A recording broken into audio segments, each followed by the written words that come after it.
Hi guys, कैसे हैं आप लोग? तो कैसे चल रही life seriously it's all been good और बैड, उसकी बात नहीं कर रहे। फिलहाल बात करें उस ड्रीम की जिसको कंप्लीट करना, और ड्रीम के लिए हम बहुत ज्यादा मेहनत भी कर रहे हैं and we working very hard.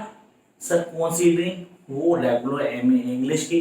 किस यूनिवर्सिटी से? सर हमारी ड्रीम यूनिवर्सिटी है। Maybe it's from Delhi university, maybe JNU, maybe कोई और यूनिवर्सिटी, लेकिन सर उसमें एडमिशन लेना है। तो यहाँ पे आज हम डिस्कस करना है उस टॉपिक को जो कि आपको उस एडमिशन, उस ड्रीम को पूरा करने में सबसे ज्यादा डोमिनेंट रोल प्ले करेगा।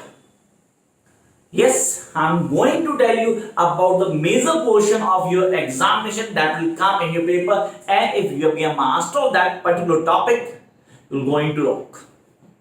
अब कैसे, क्या तरीका है करने का, कैसे पढ़ेंगे और कैसे मैं हाईलाइट करूं चीजों को। बड़े सारे क्वेश्चन आते दिमाग में बच्चों के कि सर इस पेपर को ऐसे पढ़ना चाहिए। We have seen your lots of videos जिसमें हमने कई सारी चीजें बताई हैं, हम फॉलो भी कर रहे हैं, बट स्टिल कुछ लग रहा है कि अगर आप हेल्प कर दें तो हमारे लिए बहुत बेटर होगा। तो इस वीडियो को लास्ट तक देखना है। If you are not subscribe my channel now, guys subscribe the channel immediately, don't forget to press that notification button और वीडियो को लाइक जरूर किया करो यार। चलते हैं आगे, थोड़ी सी बात करेंगे। पहली चीज, पेपर अगर है 100 मार्क्स का तो उसमें 40% मार्क्स इस टॉपिक के होते हैं। Topic unseen passage comprehension, literary comprehension, जिसे हम लोग कॉन्फिडेंटली ये तो हो जाएगा ऐसा बोलते हैं। और मैं सीरियसली 100 में से 80% स्टूडेंट की बात बोल रहा हूं कि जिनके अनसीन पैसेज गलत होते हैं, यहीं पे गलती होती है। अनसीन पैसेज इसको बोलते हैं कॉम्प्रिहेंशन। अब ये कॉम्प्रिहेंशन एक्चुअली क्या चीज है? सही सर, लिटरल फिगर एक एस्पेक्ट है जो किसी स्टूडेंट का डेफिनेटली हो सकता है। इसके 3 पार्ट हो सकते हैं सर। ये डिस्क्रिप्टिव हो सकता है, ये लिटररी हो सकता है, ये फॉर्म हो सकती है आपके किसी कोर्स से किसी पार्ट से ले ली हो। अब मैंने कहा इन तीनों को करने का तरीका क्या होगा, how I am going to do all this, क्योंकि नॉर्मली इट्स नॉट पॉसिबल कि तीनों के अंदर एक ही फिलॉसफी चले, बहुत इजीली कर पाए हम। It's not possible. Then how I am going to the master this, मतलब मेरे को मास्टर बनना है, I really want to clear this topic किसी भी तरह, बाय हुक और बाय क्रुक। सबसे पहले यहां की बात करते हैं डिस्क्रिप्टिव पैसेजेस। पैसेज करते हैं हम, बचपन से करते हैं, हम सब करते हैं, बहुत इजी होता है। और जब बात करते हैं कि वो ऑब्जेक्टिव टाइप होता है फिर तो थोड़ा और इजी होता है। इजी होता फिर थोड़ा गड़बड़ होता है गाइस। क्लियर कर देता हूं, यहाँ एमसीक्यू में प्रॉब्लम होती है। एमसीक्यू में क्वेश्चन का जो आंसर 4 ऑप्शन दिया होता है, उन 4 में से 2 ऑप्शन ऐसे होती हैं जो बिल्कुल सिमिलर लग रही होती हैं, तो कई बार आपको कंफ्यूज कर देती है कि आंसर ये भी हो सकता है, ये भी हो सकता है। एंड समटाइम लगता है ये तो ये दोनों ही है, ये भी कह रहे हो, ये भी कह रहे हो, बट आंसर कोई एक ही है, only one. Then how you going to deal this one और दिस वन। यहां पे आपके लिए प्रीवियस नॉलेज 0 है, यहां पे कोई फायदा नहीं प्रीवियस नॉलेज का, क्योंकि स्टोरी राइटिंग आपको दी गई, कहां से दी गई नो आइडिया, बट आपको उसको पूरा पढ़ना है, उसका आंसर में बेस करता, बायस होता पूरा उस पैसेज पे। तो यहां दोनों जगह पूरी स्टोरी लाइन पे बेस करेगा। तो पहली चीज डिस्क्रिप्टिव, मुझे क्या करना है, what I need to do for this particular short of passage अगर ये पेपर में आता तो the first thing I need to read the questions guys. Now listen carefully, ये आपको फॉलो अप करना है। आप सारे के सारे उठाएंगे पिछले, उन सबको आप करेंगे। आपने कहा what I need to do, I need to go with the descriptive words, मतलब मैं पहले उस पैसेज को नहीं पढ़ूंगा या नहीं पढ़ूंगी यार। आपने क्लियर करना है that you are not going to read the passage first. यहां पे पहले आप क्या करेंगे, go with the questions.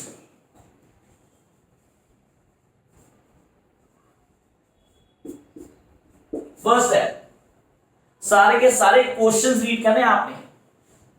You guys need to read all the questions, वो सारे के सारे क्वेश्चन आपको पढ़ने हैं और उनमें क्या करना है, डिफरेंशिएट करना है। एक्चुअली नीड टू नो कि यार ये पैसेज किस बारे में, एक आइडिया ग्रैब कर लेना है। I am repeating my self यार, इसको पूरा ध्यान से सुनना, फिर बाद में सर ने आपको बताया नहीं।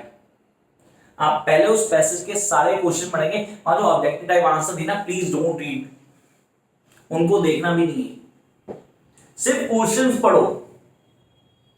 क्वेश्चन बनने वाला एक रफ आइडिया दिमाग में आ जाएगा, now it's turn to go for a passage. अब हम पैसेज पे जाएंगे। एक फैक्चुअल डिस्क्रिप्शन दी हुई है जिसको डिस्क्रिप्टिव बोलता हूं मैं। फैक्चुअल डिस्क्रिप्शन, मैं पहले क्वेश्चन को पढ़ता हूं, एक रफ आइडिया ग्रैब करता हूं किस बारे में। Now I need to go to the passage. अब मैं उस पैसेज में जाता हूं।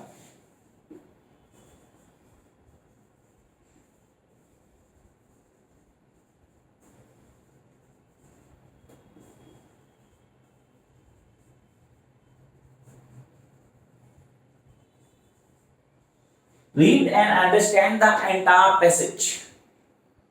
अब सेकंड पार्ट पे हमने क्या किया, आपने उस पैसेज को पढ़ा, वो पूरा समझने की कोशिश की। Please don't be pre judgemental कि अपने दिमाग से लगा लो ये होगा इसमें ये होगा, नहीं, आपको पूरा पढ़ना है। पढ़ने के बाद guys you need to analyse कि what is being asked in the particular question, और यहां पे ये पूरी स्टोरी लाइन दी गई है। Now you might be the जज। अब वो आंसर पहले ही डिसाइड कर चुका है, उसको पता है कि इस क्वेश्चन का आंसर क्या है, क्योंकि आप पहले क्वेश्चन रीड कर चुके हो। And when read the certain questions, पहले आप क्वेश्चन रीड कर चुके हैं, अब आप पैसेज पे आ गए। तब पैसेज पे आ गए, अब आपको पता है कि पैसे कैसे करना है, तो बहुत इजीली कर भी पाएंगे आप। अब आ गया third point.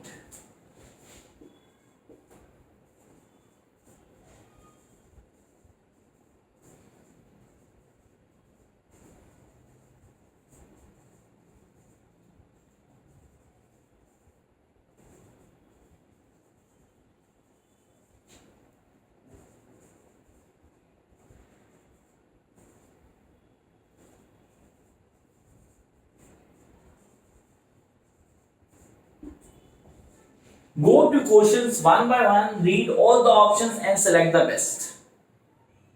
This is the right way to do these short of passages. इस तरह के आंसर पैसेज को करने का तरीका सिर्फ और सिर्फ यही है। आपने सबसे पहले क्वेश्चन पढ़े, एक आइडिया रफ गैप किया कि पैसेज किस बारे में, मैं कैसे करूंगा, क्वेश्चन क्या होंगे, आइडिया क्या होगा, फिर आप पैसेज पे जाएंगे, पूरे पैसेज को पढ़ेंगे, थॉरोली रीड करेंगे। After reading the complete passage, grabbing the basic thing that was been asked or given in that particular passage, now you guys need to go for the questions one by one, read all available, all the options and select the best option from that answers. This is the way that you guys have to follow for this particular sort of passages. I told you earlier, paper के portion का 30 to 40% part सिर्फ answer passages में guys. लेकिन खाली वो ये नहीं है, वो ये भी हो सकते हैं, ये भी हो सकते हैं, इन तीनों का सम होता हो, अकेला ये नहीं होता। तो वो यहां पे क्लियर हो गया कि यार ये तरीका तो यहां फॉलो होगा। Then what be the best option for these literary passages?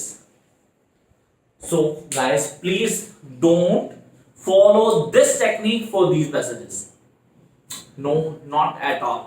Then how are you going to get know कि यार ये factual है और ये literary passage है?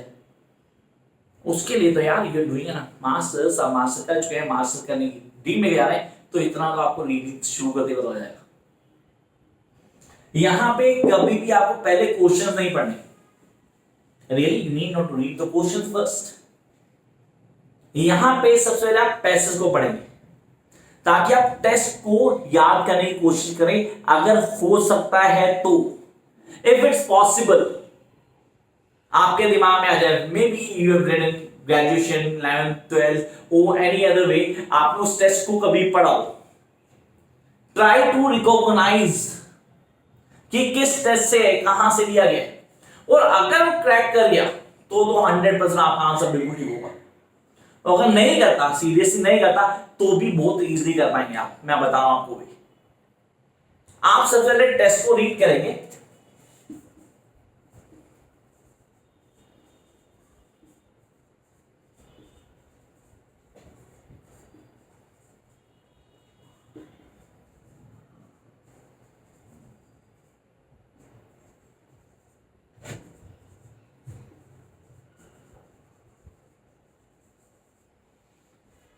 कहता है read the test and recognise of that passage. उस पैसेज को रिकॉग्नाइज करने की कोशिश करें, जहां आप उसको रिकॉग्नाइज कर लें, यार ये बंदा यहां से है, यार ये इसका टेस्ट का पार्ट है, then I will get to know. And please make sure that while reading that आप पर्टिकुलर उसमें प्रोसोडी और रिदम का ध्यान रखेंगे। पोएट्री डिवाइस कहाँ यूज हुए हैं, कौन से यूज हुए हैं, वो क्वेश्चन पूछेगा 100% इसमें। ये याद रखना गाइस, ये क्वेश्चन कंफर्म होता है यहाँ पे। तो प्रोसोडिक फीचर्स ऑन टिप होने चाहिए आपको, वो आपने यहाँ ध्यान रखना है कि कौन सा पोएट्री डिवाइस यूज हुआ, किस फिगर को हाईलाइट किया गया, कहाँ पे क्या यूजेस है, करेक्टर्स दिमाग में रखें। देन नंबर 2,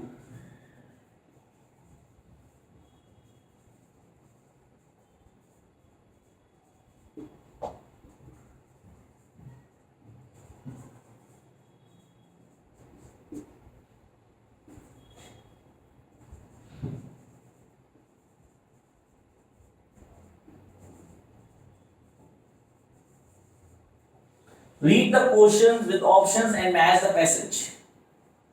यहां पे क्वेश्चन पढ़ो, उसके सारे ऑप्शंस को डील आउट करो, मैच करो पैसेज आपकी ये लिंक हो रहा है या नहीं हो रहा। अब जिनको रिकॉग्नाइज नहीं हुआ, जिन्होंने कभी ये टेस्ट नहीं पढ़ा, उससे नहीं मिल पाया, उनके लिए बहुत इंपॉर्टेंट रोल प्ले करेगा इस टाइप। क्वेश्चन पढ़ो, क्वेश्चंस के ऑप्शंस है उनको दिमाग में लो, मैच करो and then give a back. Last step 1 to 1 क्या करना है, सॉल्यूशन करो, लिखने की जरूरत नहीं है पॉइंट। यहां पे सिलेक्ट करना होगा बेस्ट ऑप्शन, जो भी आपके दिमाग में लग रहा है यार इसका आंसर ये होगा। तो मैंने पहले जो बात उनको दिमाग में रख के आप बहुत इजीली ग्रैब कर सकते हैं, और यहाँ ये बहुत जरूरी है गाइस, इस स्ट्रेटेजी को फॉलो करना है आपने। Come to the last phase, that is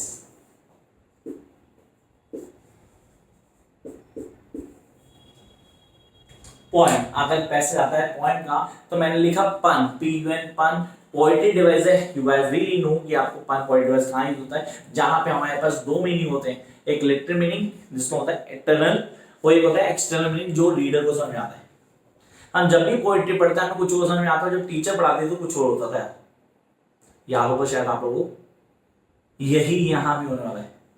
तो पहले आपको यहां क्वेश्चंस ही रीड करने हैं, प्लीज क्वेश्चन रीड करें। फर्स्ट ऑफ ऑल आप क्वेश्चन को रीड करेंगे, फर्स्ट स्टेप।